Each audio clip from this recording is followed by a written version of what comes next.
간증사연 첫 번째, 사고로 5일간의 혼수 상태, 천국과 지옥을 다녀오다. 다윗.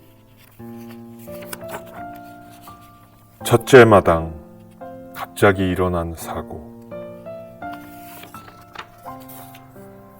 안녕하십니까. 간증지기 다윗입니다. 제가 첫 번째로 간증을 하면서 이 채널을 열겠습니다. 여러분도 앞으로 많은 사연을 보내주십시오. 이 채널이 잘 알려질 때까지는 제 간증 내용 혹은 좋은 간증 내용을 발췌하여 이야기를 이어가겠습니다. 3년 전이었습니다. 저에게는 큰 사건이 있었고 그 사건을 여러분들과 나누고 싶어서 이 채널을 만든 것이라고 볼 수 있습니다. 지금부터 그 사건을 소개해드리고 여러분과 그 놀라운 체험을 나누겠습니다. 저는 외국의 한 작은 시골에서 평범하게 살아가고 있는 한국인입니다.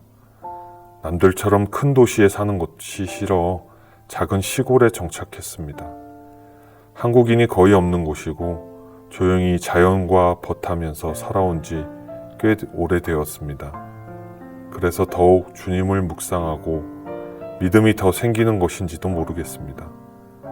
정말 조용하고 사람들도 아주 좋고 시끄럽지 않고 욕심을 부릴 이유도 없고 행복할 수 있는 곳입니다.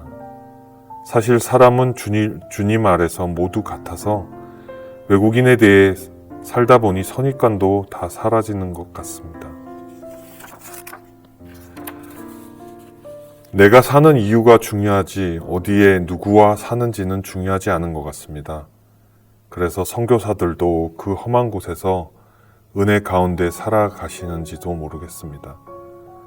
단지 한국 음식이나 한국말이 그리울 때는 있습니다.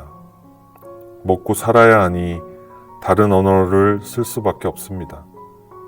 어쩔 때는 내가 지금 한국어로 말하는 것인지 다른 말로 하는 것인지 의식 못할 때도 있습니다.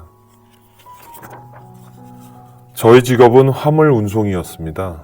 물론 사고 이후로 저는 그 일을 그만두었습니다. 매주 4,000km 이상을 달렸으니 한국으로 따지면 서울과 부산 왕복을 5번 정도 했던 것 같습니다. 그 일주일 중에 저는 항상 재미있는 곳을 갔었습니다. 집에서부터 한 3시간 거리에 호수가 하나 있는데 그 호수에서 메기를 잡아오는 일이었습니다. 한국과 달리 메기들이 매우 크고 힘이 좋습니다. 그것을 수산물 마켓에 배달하는 일을 했습니다. 메기는 매우 성질이 민감해서 신경질적이고 운송 중에 많이 죽기도 합니다. 그래서 산소 공급과 물 관리가 매우 중요합니다. 가끔은 어린 새끼들을 잡을까봐 단속반이 차량을 정지시키고 메기의 크기를 재기도 합니다. 그래도 살아있는 활어를 가져오기 위해서는 물탱크를 많이 싣고 가야 합니다. 물탱크는 총 6대 정도를 싣고 갑니다. 각 탱크는 가로 세로 높이 2m 정도 되는 것 같습니다. 그것을 트럭에 트레일러를 매달고 트레일러에 물탱크를 싣고 오는 것입니다. 거기에 물을 가득 채워야 살아있는 메기를 가져올 수 있고 상품 가치도 좋기 때문에 호숫가로 가는 길에 깨끗한 물을 공급하는 물 자판기가 있습니다. 거기에 동전을 놓고 물을 가득 채우고 호숫가 부근에 고기잡이 배가 있는 곳으로 가게 되지요. 거기서 그런데 사고가 났습니다. 보통 물탱크는 굉장히 무거운 강화 플라스틱으로 되어 있습니다. 하나당 뚜껑 무게가 20kg가 넘지요. 크기도 가로 세로 2m나 되기 때문에 그 뚜껑을 열고 물을 채우기 위해서는 조금 힘을 써야 합니다. 3년 전 10월 어느 날, 그날도 매우 날씨가 좋았고 상쾌한 마음으로 물탱크를 점검하고 운전을 해서 호숫가 부근에 물 자판기가 있는 곳을 무사히 도착했습니다. 즐거운 마음으로 찬양을 들으며 운전을 했었고 제가 즐겨 듣는 극동방송의 말씀도 듣고 순조로운 하루의 출발이었습니다. 도착한 동네가 워낙 한적한 곳이라 그 자판기가 있는 곳은 사람의 인적도 드문 곳이었죠. 주위에 밭 같은 것만 있고 작은 도로변에 작은 집만 딸랑 하나 있는데 그날은 평일이라 사람이 거의 다니지 않았습니다. 차도 별로 안 다니는 작은 도로변이고요. 전 그저 동전을 넣고 물이 채워지기만 기다릴 뿐 주위 풍경이나 하늘을 구경할 뿐입니다.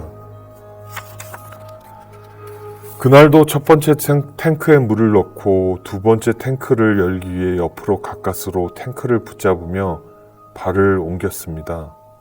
차에 연결된 트레일러의 발판은 발 크기보다 작아서 까치발을 해야 하고 물을 담는 과정에서 물기로 인해 바닥도 미끄럽습니다.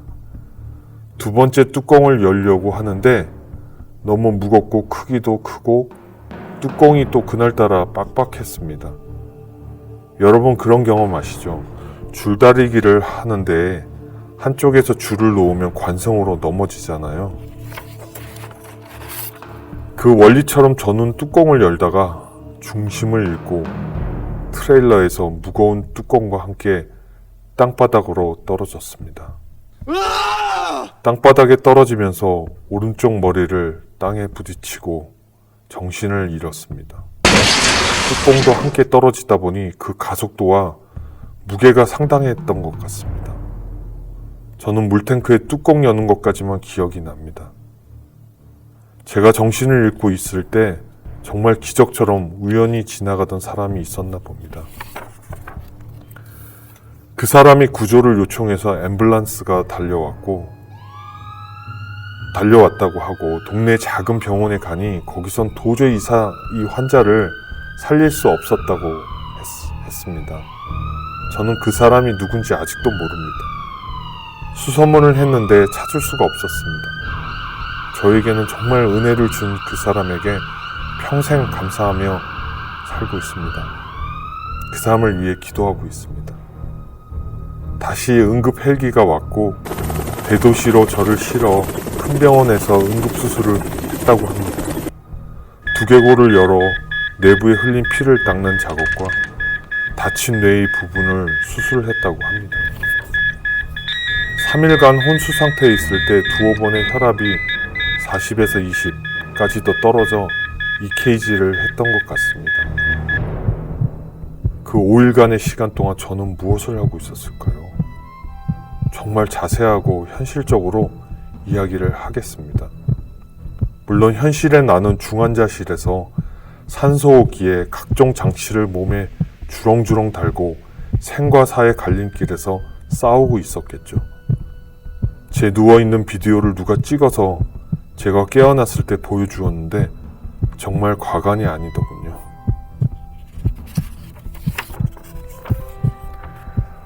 얼굴이 퉁퉁 부어있고 내 몸의 모든 구멍에 무언가 끼워져 있었습니다.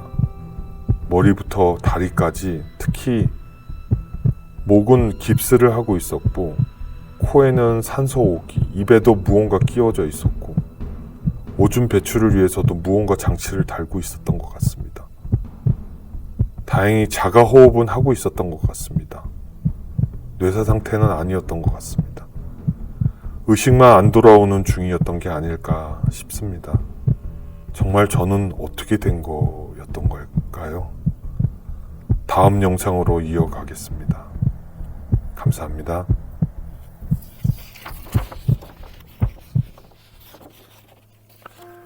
간증 사연을 기다립니다. 삶에서 느끼는 많은 사연도 좋습니다. 중보기도가 필요한 분들, 영적 도움이 필요하신 분들, 고민이 있으신 분들 모두 참여해 주세요. 그리고 주님 안에서 영혼의 치유가 되는 기적을 체험하세요. 아래 이메일로 보내주십시오. 오늘도 주님 안에서 은혜가 충만하시기를 바랍니다. 감사합니다. servant@gmail.com으로 보내주십시오. 앞에 servant는 숫자가 3인데 제가 3이라고 쓰는 이유는 성부와 성자와 성령, 삼위일체 하나님을 나타내기 위해서 숫자 3을 썼습니다.